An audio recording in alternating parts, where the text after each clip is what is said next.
Hola, hola. Bueno, ¿qué tal? ¿Cómo están?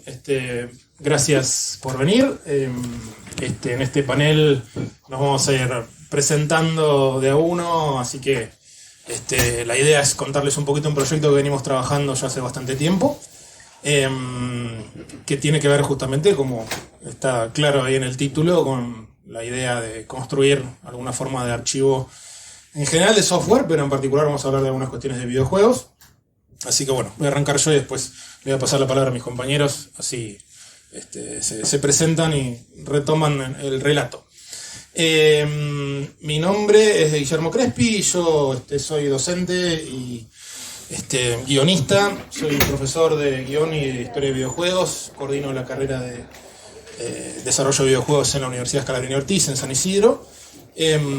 Y sobre todo mi trabajo que tiene que ver con la investigación histórica de videojuegos lo vuelco en un podcast llamado Modo Historia que tengo ya hace 6 años con otros 2 colegas, con Juan Becerril y Matías Márquez, y que sirvió un poco para punta de entrada. Obviamente esto yo lo voy a contar de mi perspectiva, después mis compañeros lo van a contar desde ellos. Lo que sucedió fue que a partir de arrancar con investigaciones de cuestiones que sucedieron en Argentina, desarrollos de videojuegos locales y demás, hay una pregunta obvia al cierre de muchas entrevistas, que es yo preguntarles a la persona en cuestión, que quizás tuvo un estudio, trabajó en desarrollo de videojuegos, bueno, ¿te quedó algo?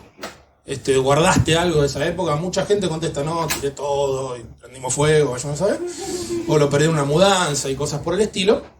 Y el año pasado tuve la fortuna de entrevistar a uno de los fundadores de un estudio argentino llamado PC3 Programs, que ellos distribuyeron muchísimos videojuegos y software de todo tipo, que me dijo, sí, tengo material, y me donó como 150, 180 CDs. Entonces, a partir de eso fue como decir, bueno, hay una cuestión obvia con respecto a esto, es que esto lo tengo que digitalizar, y hay que escanearlo, y hay que guardarlo. Entonces lo primero que hice fue, obviamente, consultarle a Germán, a quien me donó esto, decirle, che, esto, podemos hacer esto, aquello, sí, cómo no, mirá que la mayoría está en celofanado, no hay ningún problema, así que hice la pesadilla de todo coleccionista, que es sacarle el celofán a todo, porque lo que me interesa es preservarlo, no venderlo. Entonces, eso fue como muy lento, y estuvo siempre la pregunta en mi cabeza de decir, bueno, yo esto no quiero que, una vez que esté digitalizado, yo no quiero ni armar mi colección, ni que quede en una caja arrumbada en un rincón o en un garage o nada. A lo Indiana Jones tiene que estar en un museo.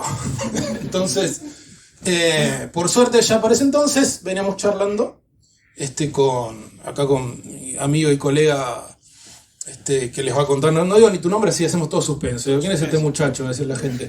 Así contale vos. Y yo te paso el slide.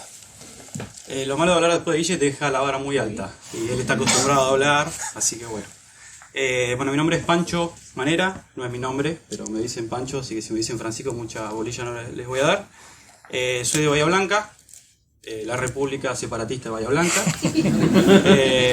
Acá hay algunos bahienses que vinieron a hacerme el aguante.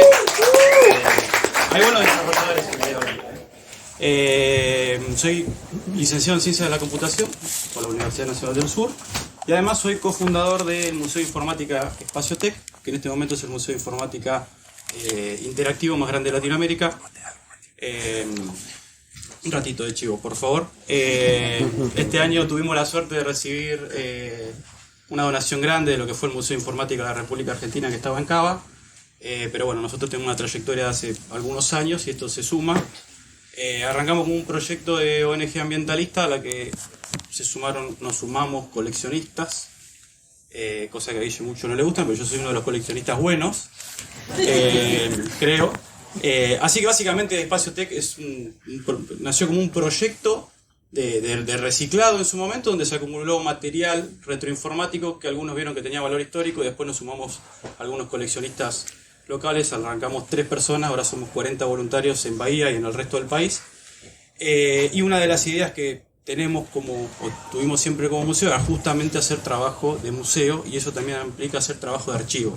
Así que un poco la problemática que tenía Guille es una problemática que nosotros veíamos, decir, bueno, hay que armar un archivo de software, que ahora vamos a contar de qué se trata, pero además que no esté solamente físicamente guardado, sino que también pueda haber un respaldo en la nube, en el archive y demás.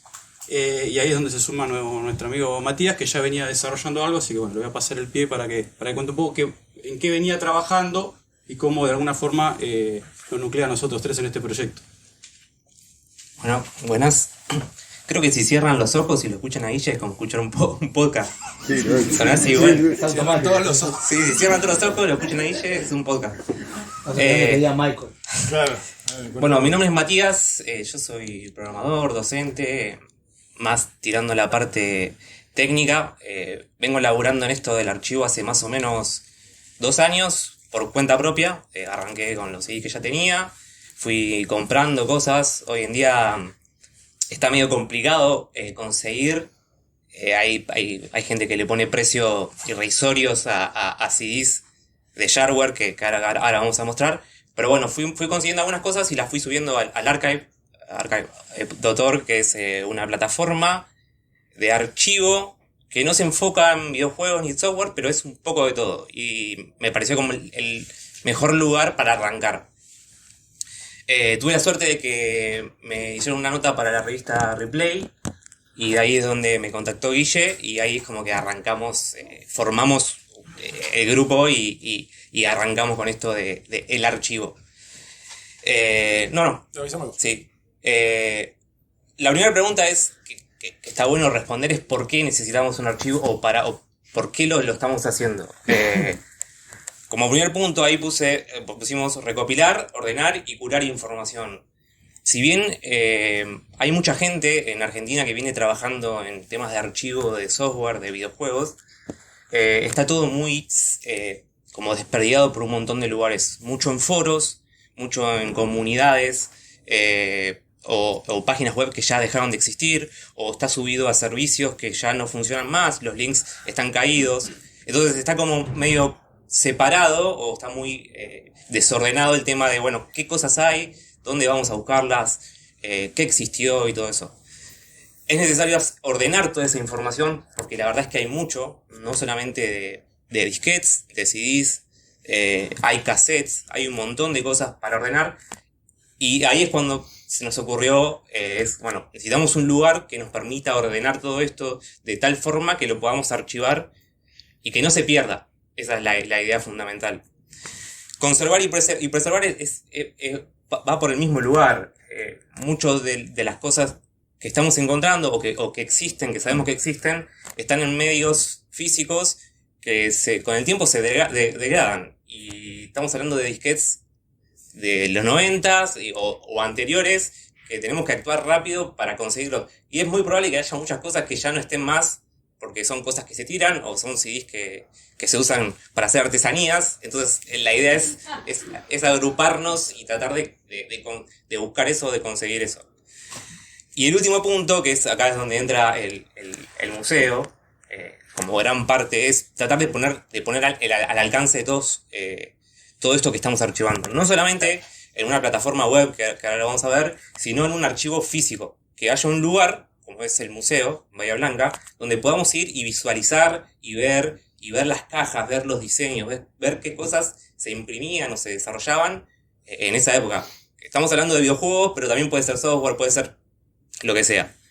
Ahora sí, pasá si querés. Vale. Sigo hablando un poquito de cómo yo encaré este proceso de archivado, qué es lo que estamos tratando de hacer. Lo primero es la investigación, y ahí creo que es donde entra la pata de Guille. Los que escuchan el podcast ya saben de lo que estoy hablando. La investigación es una parte fundamental, es buscar, es ver, es tratar de entender qué empresas había, a qué se dedicaba cada empresa, qué distribuidores había, dónde se distribuían, cómo se distribuían. Y todo eso es la parte de investigación de las cosas que se hicieron, que se desarrollaron, y qué cosas se importaron y se distribuyeron acá en el país. El copiado, el dump, que es agarrar el medio físico, un disquete, un CD, y hacer una copia para poder resguardar esa información.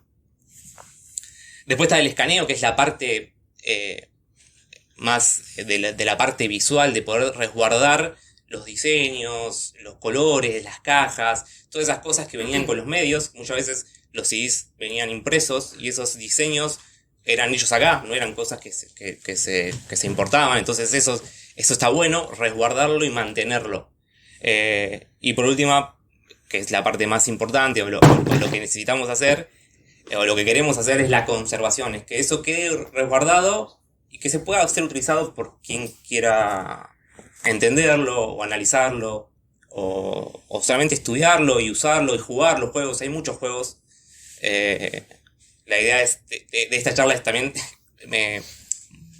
moverlo un poco más a lo que es videojuegos, porque sabemos que estamos en un evento de videojuegos, pero hay de todo.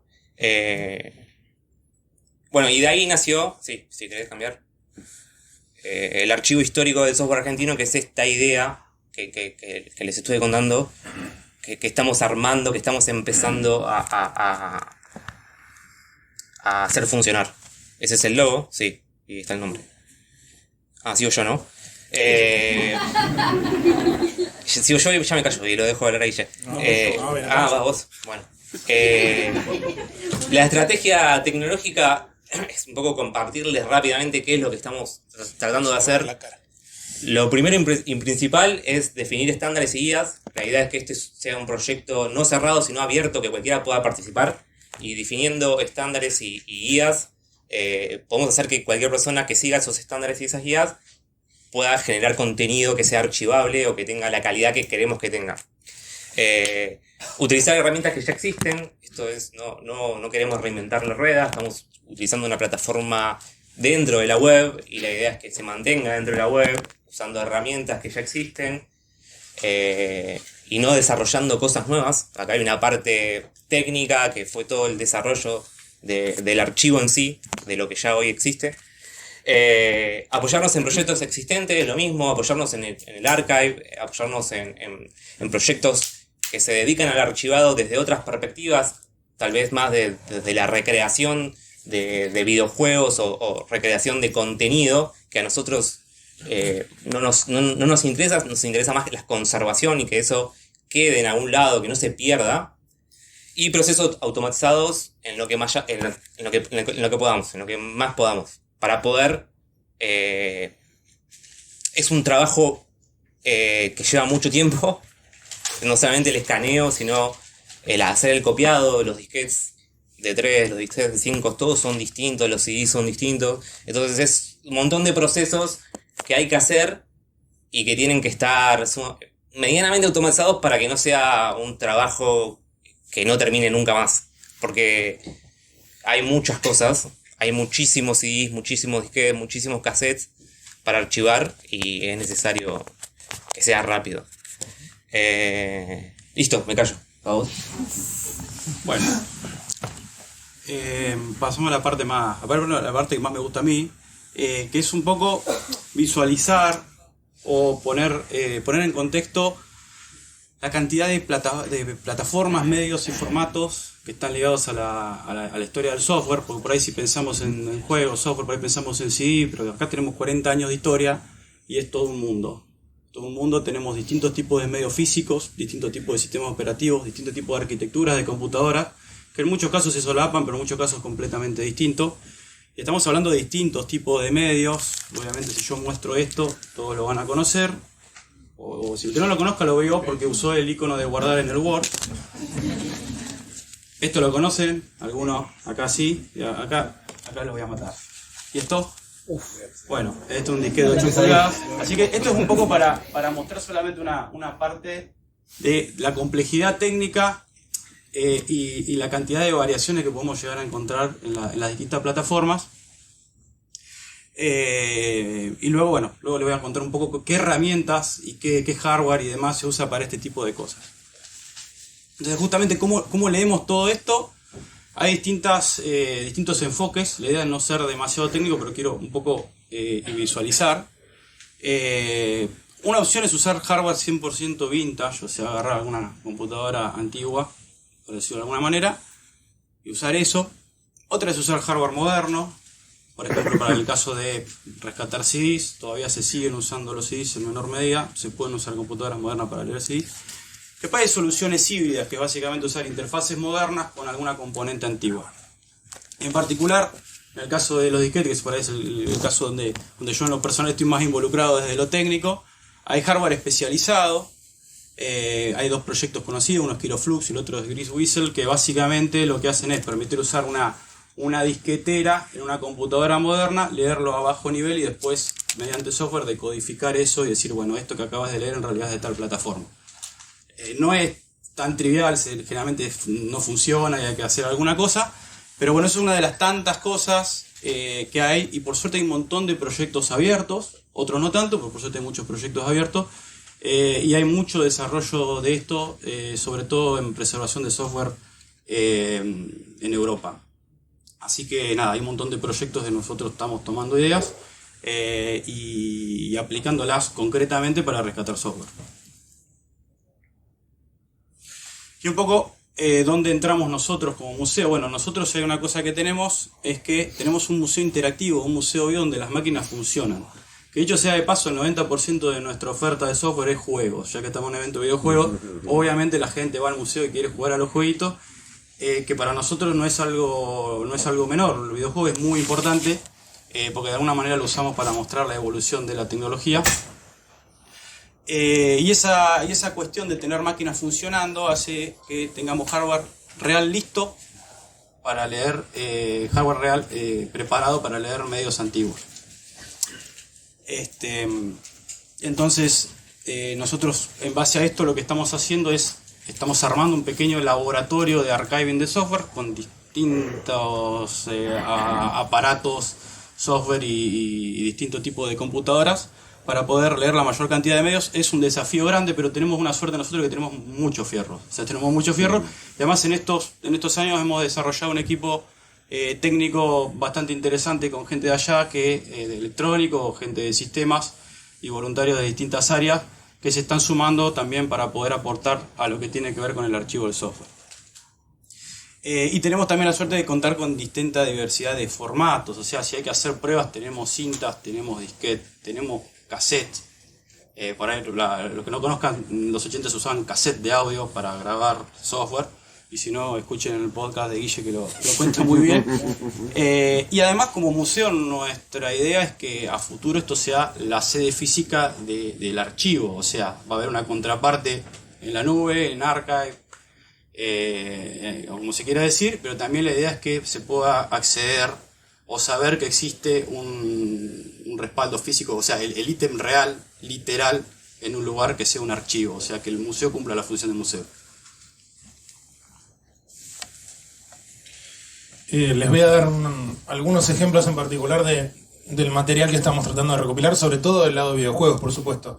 Igual vieron que nosotros le hemos puesto archivo histórico del software argentino, o sea, va más allá del tema de videojuegos, así que hay todo tipo de software. Por eso se hace tan importante, por ejemplo, abrir a disquete de 8 pulgadas y cosas donde probablemente muchos juegos no haya salido, pero sí software argentino desarrollado en épocas que se han estudiado relativamente poco. Así que, como para dar algunos ejemplos del material que venimos recopilando, juntando y demás, una posibilidad de lo que estamos ya, que un poco lo comentaron Matías y Pancho, estamos plenamente conscientes de que no somos los primeros en hacer esto, que hay mucha gente que por supuesto ha hecho de la mejor manera que le salió buena parte del trabajo. De hecho, también por eso cuando me topé con el trabajo de Matías, que fue antes incluso de la revista, o sea, ya había encontrado tu laburo, fue como decir, bueno, tenemos que juntarnos, aunar fuerzas, no tiene sentido que estemos cada uno por su lado. Entonces, un trabajo que se ha hecho bastante, que nosotros queremos incorporar, por ejemplo, es todo el ecosistema de casas de computación y gente que copiaba juegos de manera no legal, para decirlo amablemente.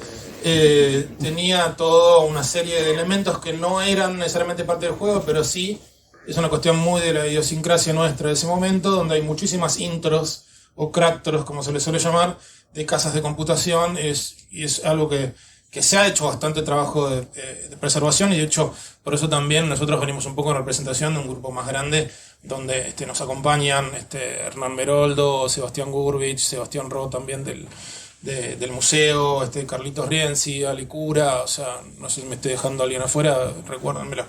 Pero, o sea, estamos nosotros tres, pero acá como representación de un grupo más grande donde cada uno está tratando de elaborar algún área, Entonces, esto es una época en particular. Otra época en particular que va a estar representada es la época donde en los años 90 se empieza a comercializar videojuegos en disquete con licencia oficial, o sea, se empieza a hacer un lento intento de legalización, digamos, hasta ese punto.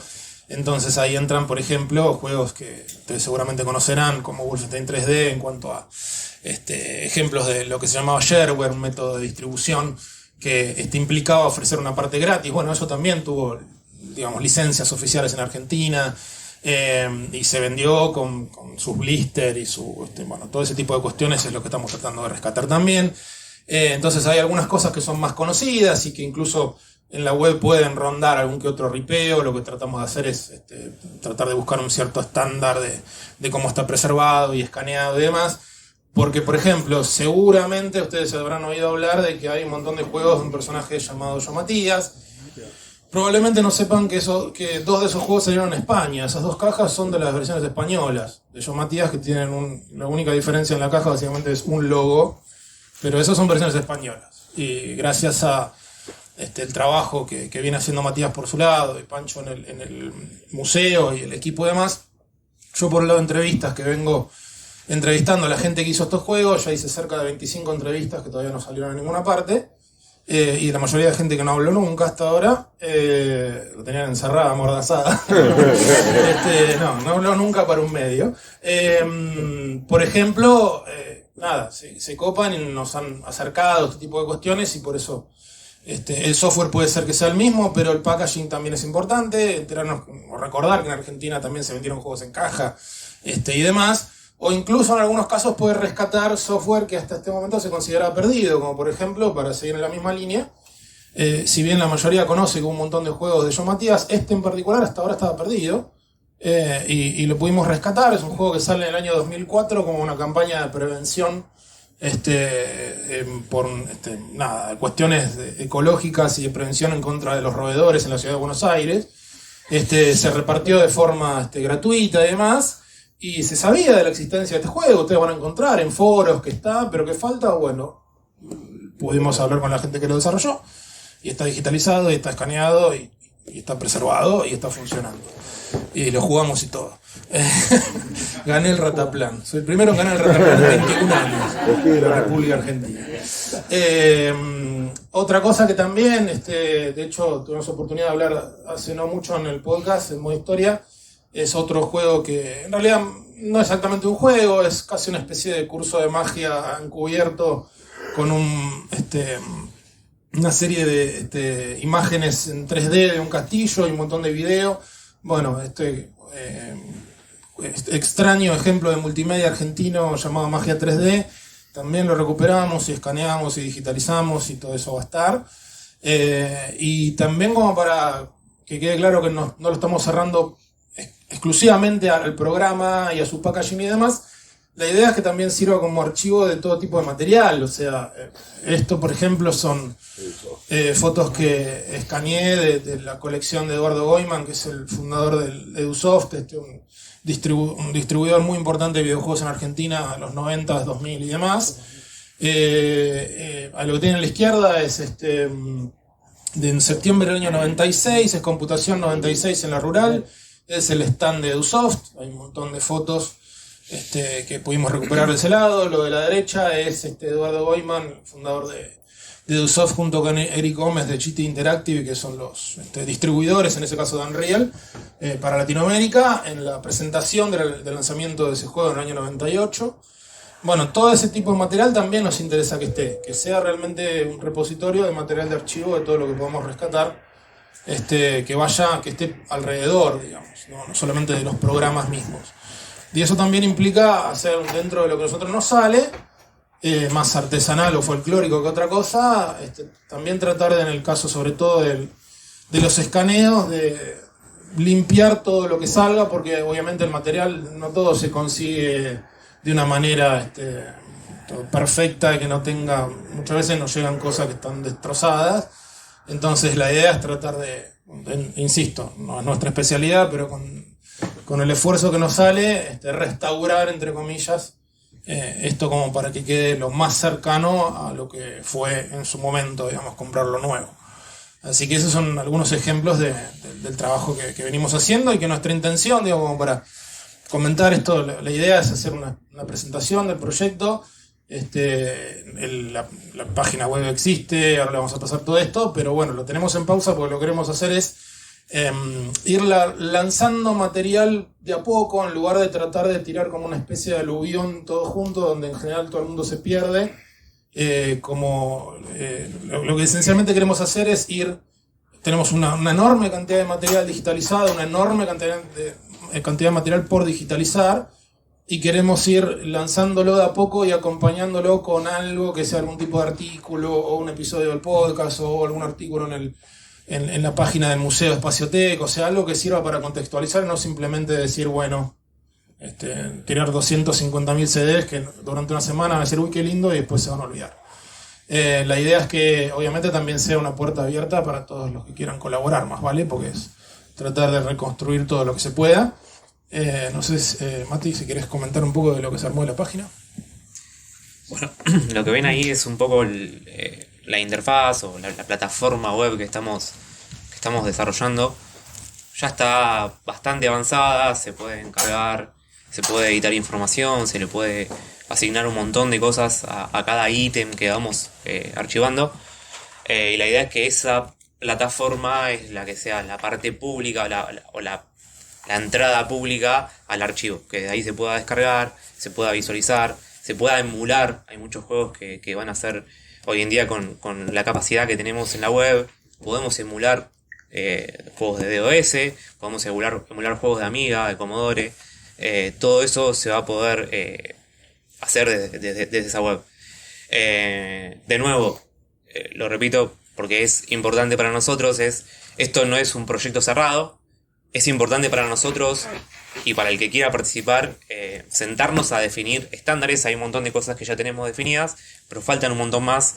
Yo arranqué, tengo alrededor de 800 CDs cargados y no sé si es ni siquiera la mitad de los CDs que existieron acá, entonces hace falta un montón de trabajo. Y eso sin contar disquetes, sin contar cassettes de home computers. Tenemos hay un montón de laburo para hacer. Que quiera está recontra invitado.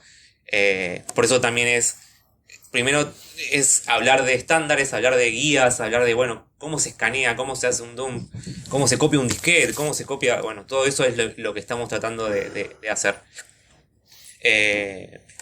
Yo estoy. ¿Vos querés cerrar? ¿No? Bueno, cierro con algo, no sé. Ahí te pongo la última slide. No, un poco para contextualizar, que siempre te gusta hacerlo, es digamos, pasaron muchos años y los medios se están degradando. O sea, realmente con el pasar de los años es cada vez más complicado, así que creemos que llegamos en un muy buen momento, así que un poco también invitamos no solo a los que quieran participar activamente en lo que tiene que ver con el archivo, sino también a los que crean que tienen alguna cosa o alguien tiene algún software que puede llegar a ser del interés del archivo, porque siempre aparecen cosas que creíamos que no estaban o que ni siquiera sabíamos de la existencia. Entonces nada, es un poco también el hecho de hacerlo público, aunque no esté la versión funcional para descargar cosas, también sirve como para despertar el interés de alguno que pueda llegar a tener algo o conozca a alguien que tenga algo que merezca la pena ser rescatado. Ahí tienen lo que venimos armando. Nos pueden seguir en las redes, que por ahora son más simbólicas que otra cosa. Pero bueno, esperamos en los próximos meses ya anunciar el lanzamiento formal. Esto es un poco contarles un poquito en lo que venimos trabajando. Tenemos un montón de material, tenemos un montón de cosas que quizás puedan estar dando vueltas por internet, pero nos hemos tomado el trabajo que tienen la mejor calidad posible. Hemos contactado a gente que hizo un trabajo similar como para que, digamos, que podamos aunar las cuestiones en lugar de tener que ir a buscarlas a 25 foros diferentes. Así que como bien dijo Mati, es un trabajo abierto que recién arranca, así que bueno, les agradecemos mucho que estén acá.